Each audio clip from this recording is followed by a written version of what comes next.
Today, I'm in the middle of nowhere, but the worst part is that I ran out of water. A person can survive without food for almost a month, but without water, not even a week. And to be very honest with you, I don't want to stay without water for even a day. However, not too long ago, I noticed something interesting. Can you hear it? Let's take a look. It's a river. But sadly, while this water is looking so crystal clear, it's actually not pure at all. So today, I'll tell you about something so important and interesting, and this is water distillation. I got a huge mountain backpack today. Let's see what's inside. Basically, this is almost how the whole contraption is gonna look like. I know it looks a bit silly, but trust the process. This is just a usual metal can.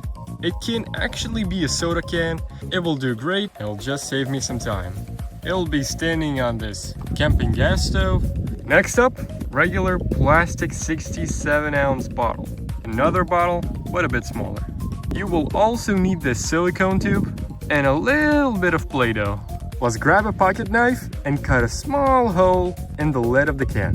A tube goes in just fine. Should look somewhat like this from the inside. Let's grab a little bit of Play-Doh and it should look like this.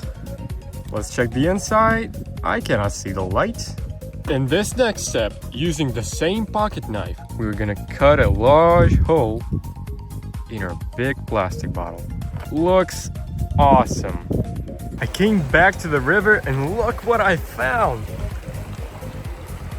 Are those frog tadpoles?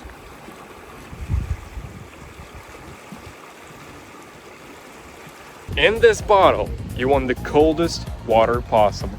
Ooh, it's cold indeed. And that's looking nice. For our next step, we're gonna fill this can with a little bit more than a half of the same river water, but you can actually use any water. It can be seawater, ocean water, whatever, because distillation will clean it all. Filled the can and now we just close the lid. This is looking really funny. Our silicone tube should be fully in the water so that the steam that comes out of this can cool down back into liquid form. That's it. Now let's just turn on the gas stove and see what happens. Now the gas stove is working. Let's just watch. That's a huge hairy desert ant. Something's telling me this is gonna be the first drop of water. I can see it. 1 hour later. Alright guys, it's been a few hours. This method is really slow on its own. I was using a can with a plastic lid, but if you have an option to use a can with a metal lid, it will be ideal. I think my contraption is not feeling too good anymore. I have to put on some rocks for steam to just stay a little bit inside of the can and go into this tube. You can see it.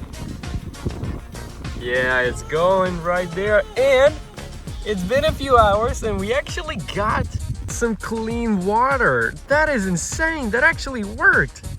This is a very makeshift emergency contraption and still mine worked. I think it's just about time to try our new water.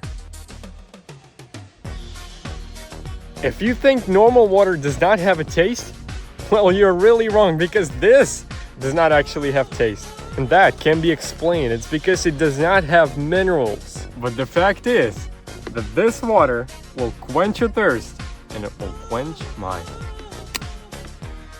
3 hours later. I have just a little bit of distilled water left, so I really wonder how macaroni will taste if I cook it with this distilled water. And today will be no ordinary macaroni, but macaroni with mushroom sauce.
smells so good. And I cooked it using my distilled water. So, what are we waiting for? Let's try macaroni with mushroom sauce.